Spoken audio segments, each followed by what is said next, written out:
Welcome to the BBC. Hello, everyone, and welcome to another episode of Between Both Cheeks. Yes, we mean those cheeks too. We have a very special guest who is joining us again. My God, I think we had you on over a year ago, at least. Please welcome Jen Rozenbaum. She is a New York photographer, a writer, a breast cancer and divorce survivor, which I just saw in your profile, which I absolutely love. Welcome, and thank you for taking the time to join us. Thank you so much for having me again. You're amazing, and I love to be part of anything that you do. And those of you that follow us on social media, you will know that Jen actually shot Miranda, who was our cancer compassionate model, last year in March in New York. So that was a very full circle for me, because Jen being a breast cancer survivor, myself being a breast cancer survivor, Miranda with her amazing things that she does with her current or her situation with cancer, a thriver. It just all kind of came together because, Jen, your book was so big in having me navigate cancer. It couldn't have come out at the most perfect time. It couldn't be more perfect. So I will let you kind of introduce yourself, and then I want to talk about your book. Okay, sure. I mean, I think you did a pretty awesome job. But yeah, I am from New York, born and raised, as you might hear it in my voice. Many years ago, when I was struggling with infertility issues, actually, I coincidentally found boudoir photography and used it as a way of sort of distracting myself from what was going on. I really am sort of an upbeat, happy person, and I didn't want to just sit around and feel bad for myself. You know, everyone was having children around me and I was having trouble. So this is the really short version of the story. But I figured I would teach myself photography as a distraction, and coincidentally, just kind of, or accidentally, I should say, fell into boudoir photography, and it took off for me, and I'm still doing it. It's been, my gosh, almost 15 years now, which is insane. And I absolutely love it. It's not, I also have 2 kids. So, and like you said, I'm also divorced. So yeah, there's a lot going on in my life. I've written books, I beat cancer, I got a divorce, just those things. I want to go back to the book because it was so amazing, but this new kind of divorce survivor, because your Instagram is hilarious with your tips on divorce. Thank you. Thank you for appreciating those. Yes. Here's my take on divorce. Okay. I was always against divorce. I was raised in a household where I was taught that you work it out, you work it out, you work it out. You made a commitment, you work it out. You have children, you work it out. And I did try to work it out for a really, really, really long time. But I read a quote actually just recently that resonated with me so hard. It was something to the effect of, we teach, especially girls, I think boys too, but especially girls, we teach our daughters how to love, but we never teach them when to stop loving. And I was like, yeah, that is so powerful, because the truth is, Luba, I was in an abusive relationship. It's something I'm still healing from. And so the right answer, I mean, I remember when I first told my mom I was unhappy, and she said to me, well, you have to work it out. You have kids. And I said to her, I think that's the wrong answer. And, when I finally divorced, I asked for a divorce, I had so much shame. Like, I was like, I can't believe I'm a failure. I can't believe I couldn't make this work. I am, the things that I would tell myself, I would never let another person say to me, horrible, horrible things.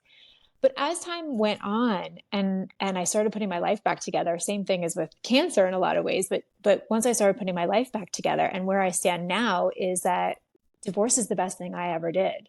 And I am so proud of myself, because it was not easy on many levels, financially, emotionally, the fear of not knowing where your money is going to be, or where you're going to live, or how you're going to support your children, or how you're going to support yourself, or any of that is debilitating at times. But what I realized is, I showed my daughter and I showed my son that there comes a time where it's okay to stop loving. It's okay to walk away.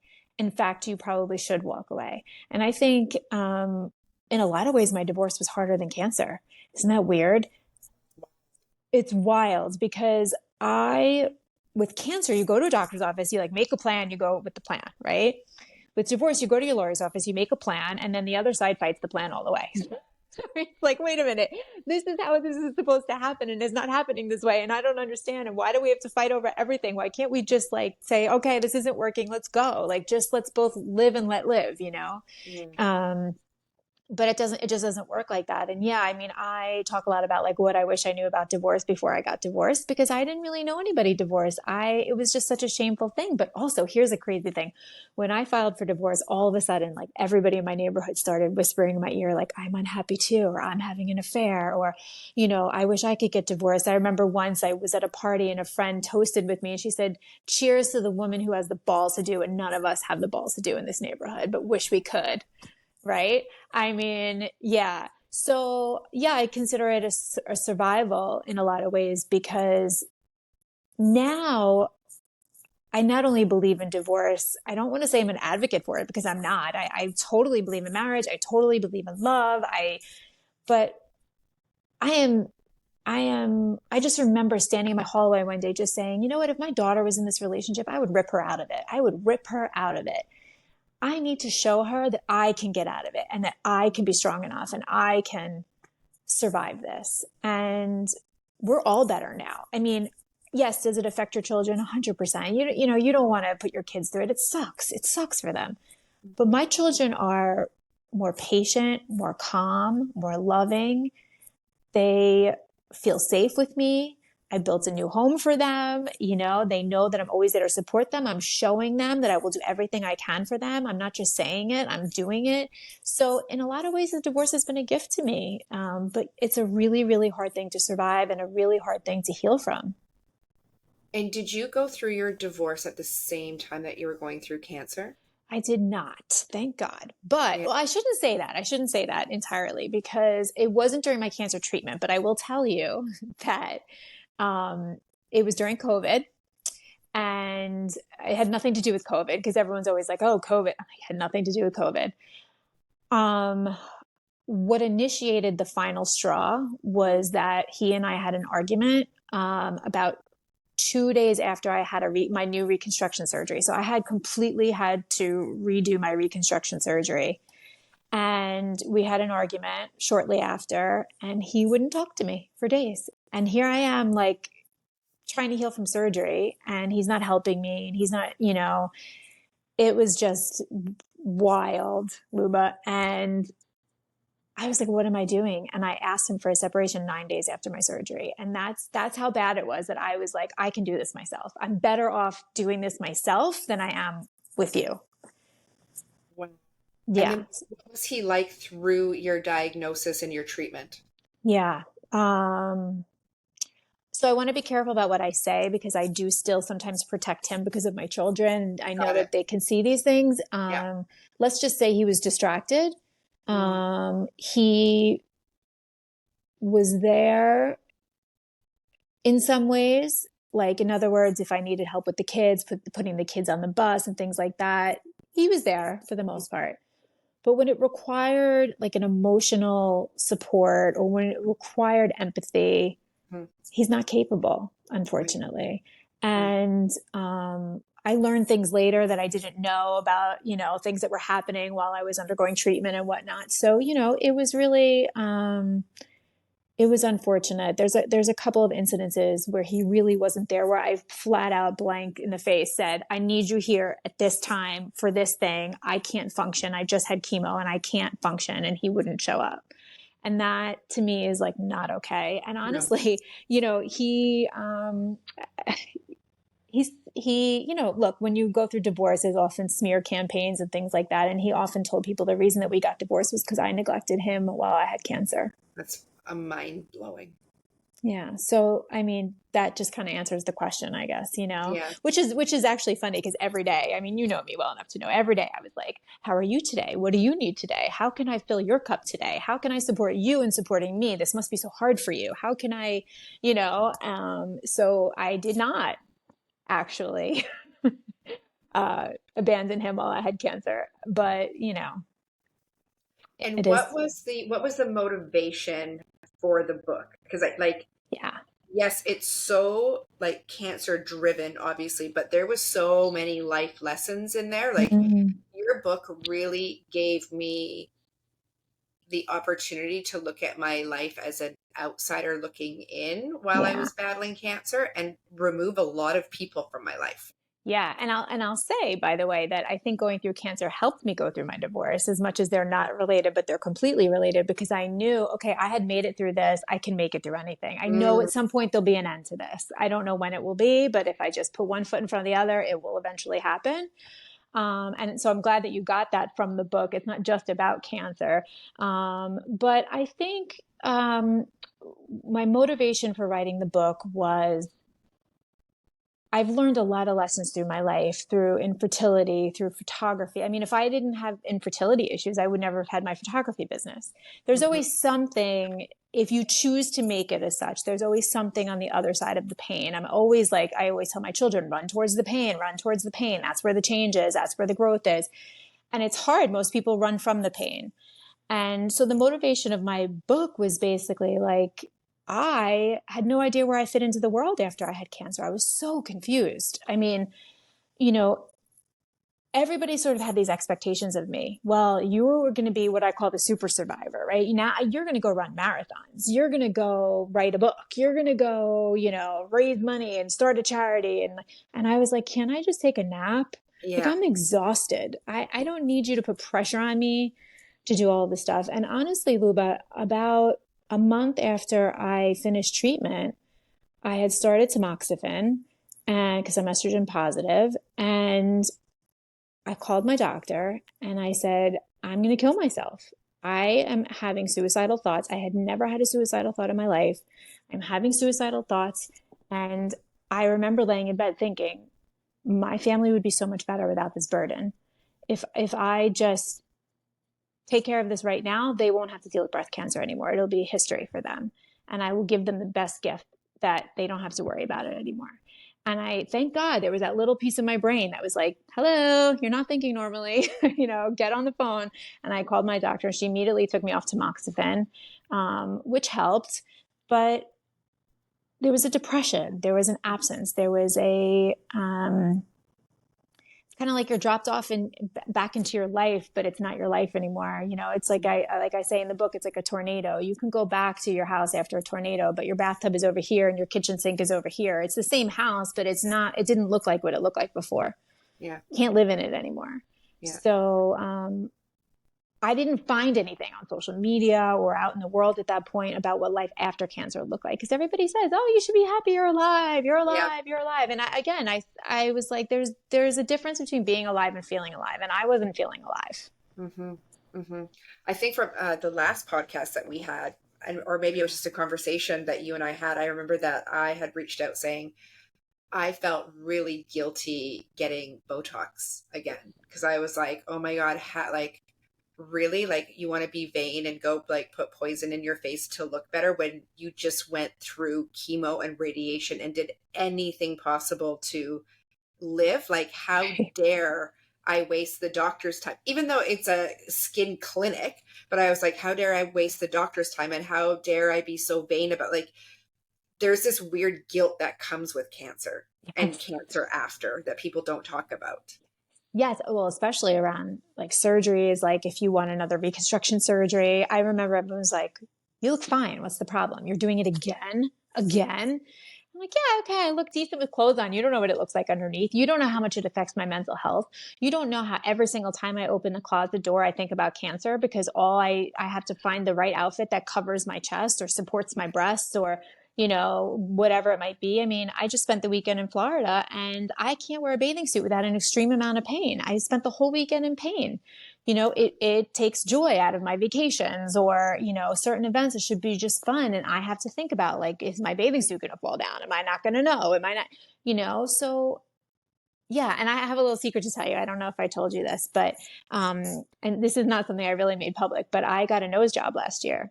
And this was part of my post-divorce regrowth. There's another whole book in there somewhere about what to do after you get divorced. But Yes. uh, but I felt really guilty. Like, and I remember even my mom was like, another surgery, you're going to put us through this again. And I was like, Mom, it's a nose job. Like, I could probably do it with my, awake. I mean, with everything that we've been through in our lives, right? Like, this is nothing. But I felt really vain and like you said, selfish. And like, at the same time, I was like, this is something I've always wanted. I've always wanted this since I'm 12 years old, and I have a right to feel good and look good if I want to. And even more so because I had cancer, right? Even I said to my Yes. mom, look, I have to live with these boobs. At least my nose could look good, right? Yeah. It's funny that you say that because when you came on the podcast, I was like, damn, her nose looks good. Because you did share I with me, did you tell you, either yeah. just had it done or you were like, and I was like, oh, damn, she looks good. So Yeah. good for you. Thank you for Thank you. sharing. Thank you. Thank you. It's one of those nose jobs that nobody really knows. Like even my closest family and friends didn't know. And every once in a while I'll be like, did you notice I did something? And they're like, I thought something looked different, but I didn't know what it was. That's how you So know it's done to yeah, yes, perfection, yes. right? Yeah, absolutely. Okay, so talk about this TEDx talk. Yeah. So I really believe in manifesting. Yeah. And although I don't call it manifesting, I call it manifest action because I think that, just sitting around hoping for something is never going to work. You have to take action with it too. But there was a period in time where TEDx or doing a TED talk was like really high up on my list. And I remember putting it on my vision board. And the next day I got an email from somebody who said, I saw you speak somewhere. You'd be perfect for my TEDx event. And I was like, oh, that was an easy one. Okay, cross it off. Wow. Yeah. So, yeah, they asked me to do a talk about being shamelessly feminine, what shamelessly feminine means. And I've always have based my photography work about being shamelessly feminine. And what does that mean? Shamelessly feminine, it just means that no matter how you show up as a woman in my studio or my life, that I accept you for who you are. And that might mean lingerie and high heels, or it might mean combat boots and, jeans or whatever it is. I'm not just talking obviously about dressing. I'm talking about who you are as a person, but that I accept all women for who they are. And I spoke a lot about how boudoir photography changed people's lives. And there have been some really, really impactful moments with me and my clients. I have plenty of clients that just come in and do it for fun. And then there's a lot of clients that come in and it changes their life. And so the TED talk is really about that. Mm-hmm. Yeah. I love that you talked about manifesting, what do you call it? Manifest action. Action. So, oh my God, I'm going to see how I'm going to like put all this together, but I got your book. I pre-ordered it. I read it. I was obsessed with you. I reached out on social media. You responded, which I was like, whoa, can't believe she responded. Then I ghosted you for a while because I was going through treatment, wasn't in a good place. Reached out again. The world opened up. I was in Vegas for the very first time. I saw you on social media. You were shooting Danny, who is one of our Bryght models that we used in the campaign. Like how crazy. So I'm like, oh my God, are you in Vegas? And then we were able to meet up. Yeah, which was awesome. So crazy. Then fast forward a year, you shoot Miranda just this last year for the Cancer Compassionate. Like that is crazy. Yeah.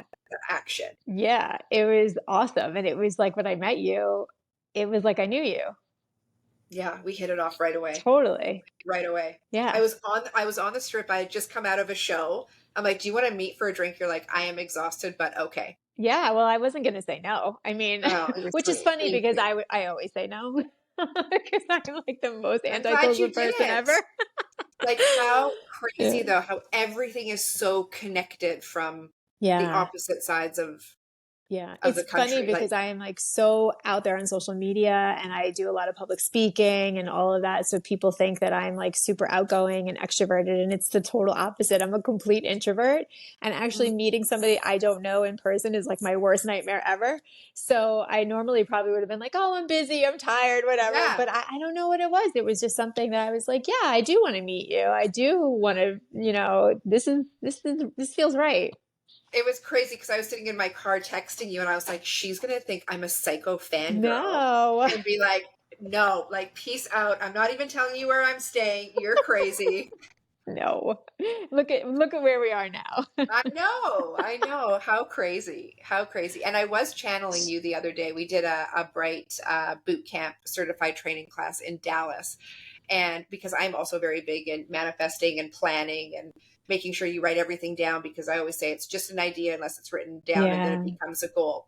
So I had all the girls write down 3 things that they wanted to accomplish and put a date to it. And I said, I'm not going to ask you what it is, but I want you to write down what you want and put a date to it. Yeah. And I started shooting off examples. And I had just seen one of your posts about what I wish I would have known about divorce. And I said, maybe you want to leave your partner. Yeah. Maybe. And I think everyone was kind of like, oh, because people don't talk about it, right? Yeah. Yeah. But anyways, I just thought that I'd throw that in there. No, that's a big thing. It's time for us to start normalizing that shit, by the way. And Yeah. I'm not saying, again, like I'm advocating for people to leave their relationships, but I am definitely advocating for people to find their happiness, because, the truth is that when you talk about Botox and putting chemicals in your body and poison and all of this, I mean, when I took a really hard look around my environment and said, okay, what are the toxins in my world? I realized the biggest toxin was laying next to me every single night. And so that is real. And it's not just a matter of relationships, like romantic relationships. It could be a matter of family or friends or whatnot. I mean, there has been a huge shift of the people in my life in the last 6 years, and who I allow in my life and how I allow them in my life and the energy that I allow around me. I mean, I have built also like this is one of my tips. Like I have sort of built this bubble around me.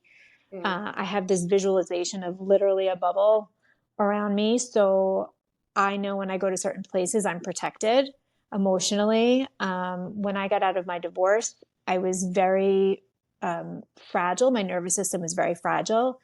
Little things that wouldn't bother anybody else set me off like crazy. It was like my nervous system would short circuit. And so I had to be really careful about who I was around. And when I was in environments that I felt maybe a little uncomfortable, I was just like, all right, I'm putting on my bubble. I got this. I'm in control. I can walk out if I need to. I can, it's a matter of like kind of taking power back, and it affects every other area of your life. And that's the thing that people don't understand. It's like, this isn't just about your marriage or your relationship with your mom or your sister or whatever it is. If you show up for yourself in that way, it's so hard, but it changes your whole life, like the trajectory of your entire life. In 1 year, my life looked completely different. I'm talking about, new opportunities, new house, new car, new job, new man, new hair color, new, whatever it is. It was like everything, new nose. I mean, it was like, and these things might seem insignificant, but they're not. They're just not insignificant. They are like, it goes to show when you make room for things and when you surrender, that you're leaving room, and the trust and the faith is bigger than what's going on in your world in that moment, because you can't control that stuff. There's just so much you can't control in this life. Someone else said this a couple weeks ago, is make room. Make room. I love that line. Yeah. I was holding on really tight to my friends, to my house, to my money, to my lifestyle, to my status quo, to my everyday. I mean, I was like this all day, every day, holding on to everything. Don't take this away from me. Don't make me leave the house. Don't make me uproot my kids. Don't, like I've changed enough. Don't make me change more. And then I remember one night just laying in bed and going, you know what, universe, I'm just going to surrender. I am going to let go, and I'm going to trust you, and I'm ready for whatever you have to bring for me. I know I'll be okay. I don't know how I'm going to get there. Just show me how I'm going to get there. And I mean, I was in a bad place, Luba. I was in probably the worst place I'd ever been in my life, even through cancer, everything. I mean, I was in a bad place. And I was just like, okay, I trust you. I'm going to let go. And I remember feeling like I was floating, like I was in water, almost like that feeling of like, I hate to say this, but like when you see in the movies, like somebody's drowning almost, and they're just kind of like floating away. And it was just like, they're surrendering to it because there's nothing that they can do. It was just like, I surrendered to this. And that's how I felt.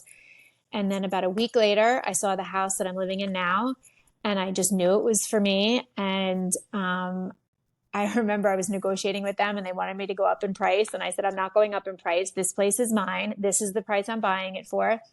And if it's not going to work, then that's fine. And I hung up the phone and I remember my family was there and they were like, aren't you worried someone's going to, beat you out of it? I said, no, this place is mine. I have faith it's mine. So I'm just going to let the universe do their work, And sure enough, it was mine.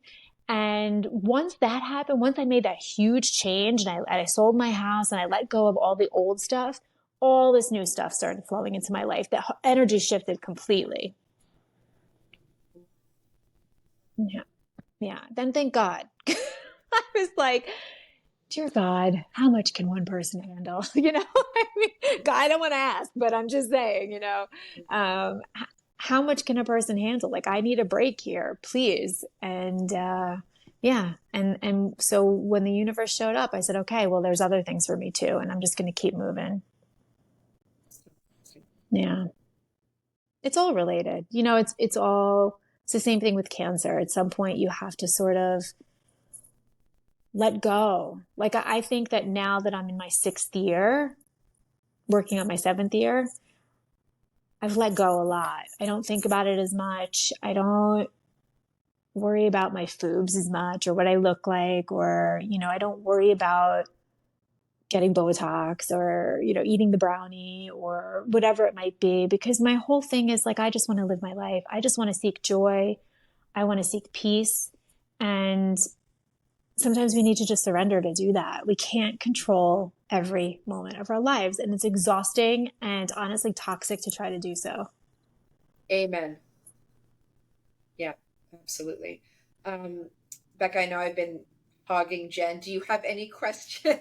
I've been hogging her the entire interview. No, I think this is good if it's just you guys. Like, I'll cut myself out of the video. No, I think it's so good. Like, I'm just sitting here listening and watching, and I love all of these synchronicities that are in both of your lives, Yeah. It's really cool. And Becca's very big in manifesting and writing things down, and like it flows with Bryght. It's who we are. So yeah. Becca, I'm curious. Can I ask Becca a question? Can I be the interview? Yeah. So Sure. I'm curious, like working with Luba and seeing her journey and how she may have changed. Like, I mean, I look at that picture of her before she had cancer and I'm like, who is that? I don't know that woman. I know this woman, but I don't know that woman, What do you think sort of the silver linings have been for her in her cancer journey? Like, what have you seen her manifest that change in a way? Does that make sense? Yes, that does. And it's funny you say that because, just being on the outside of her life and seeing all of this happen, it really is night and day. Like, not just the hair color, but like her not her personality, but the perspective I feel like she has now is very different. And I mean, she said a lot of that is from your book, and just having a relationship with Luba, like, I do the social media, so I have access to a lot of photos. And there's a lot of times where there's a group photo or an event with friends or something from the past, and I look at the photo and maybe one person in that group photo is still in her life. And I just think, like, wow, all those, and in the photo, everyone looks like they're having a good time and they're close. I'm just like, where were all of you? So I worked with Luba before cancer, during cancer, now after cancer, and the way her perspective has changed, it's a lot more high level and bird's eye view rather than like getting stressed out about like every single little thing. It's a lot more like, oh, well, we'll just like figure it out, or like more solution oriented for sure. Yeah. And I think a lot of that comes from, you said it too, Jen, like, I know I've survived this. Nothing else is worse.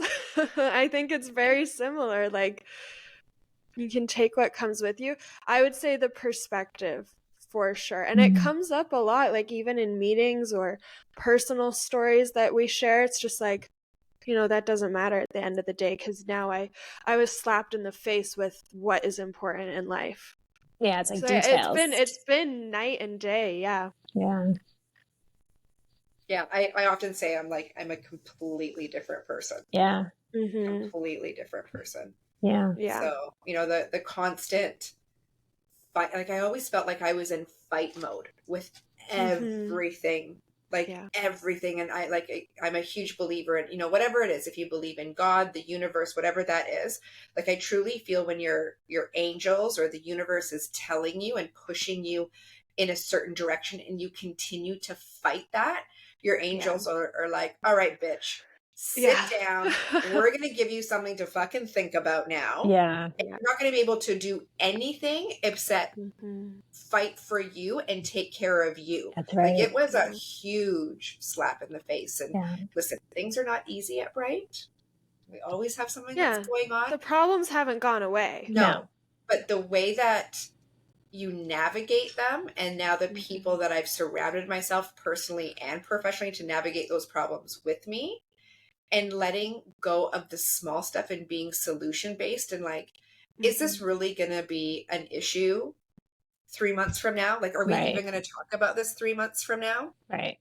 And so, listen, there's some shit like getting sued that I will celebrate every year on the anniversary of my lawsuit coming to an end. Yeah. But, the little stuff. Yeah. Don't you find that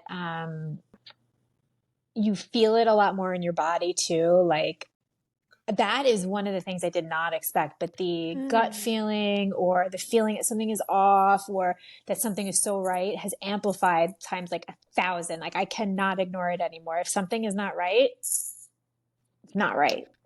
For me, it was the anxiety. So I grew up living in anxiety. I just was always in a high stress anxiety state, thinking that was normal. Yeah. And then when I went through all my cancer stuff and I did a lot of meditation, I found out what it was like to be like at peace and calm. Yeah. And when you start to feel that, there's a way to like breathe through it or meditate through it.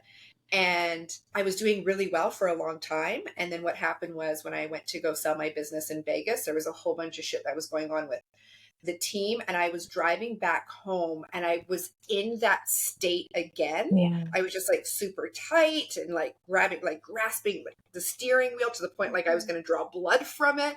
And I remember thinking like, oh my God, I used to live in this state all the time. And I hate the way this feels.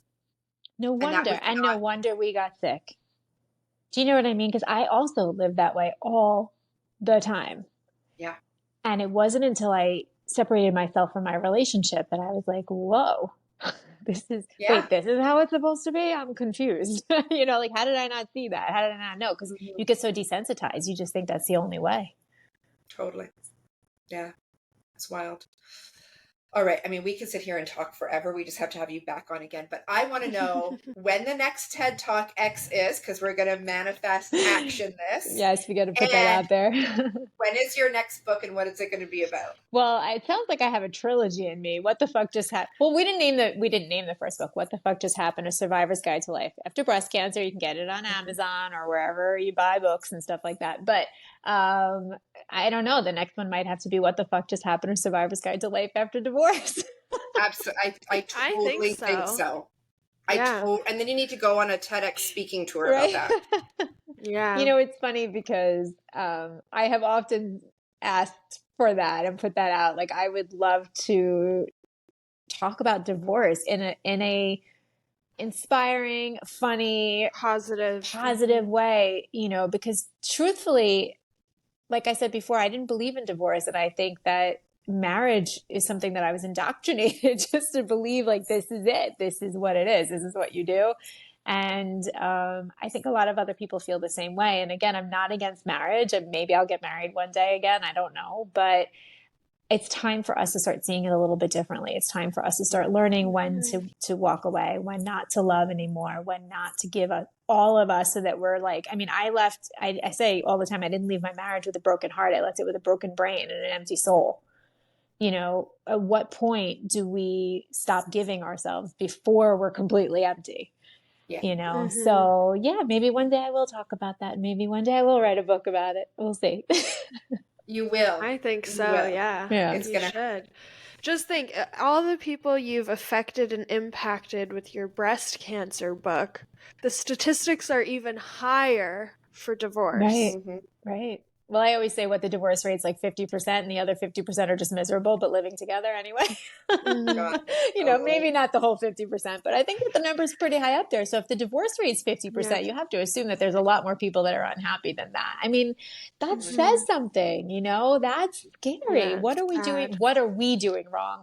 And I don't even mean that as like a, you know, cheating or a, you know, whatever. What I mean is, what are we as humans doing? Are we stuck in an old system that's not working for us anymore? Or are we, you know, not choosing properly? Or are we putting too much pressure on ourselves to get married? And, you know, there's something wrong here, and we need to look at that. Yeah, absolutely. Yeah. Absolutely. Well, you guys Jen, are thank amazing. you so much. Oh my Thank God. you. Thank you for taking time out of your day. And I know that you're 3 hours ahead, so we appreciate you joining us today. No We are worries. going to link everything in the recap episode notes, I think they're called. So where you can buy Jen's notes, how you can follow her on social media. If you are lucky enough to book a photo session with her, we'll Yeah. put everything in the links below, and you can reach out to her that way. Yeah. And if anybody mentions this podcast to me when they book a shoot, I'll give them a little something extra. A little something, Ooh, something. Perfect. wow.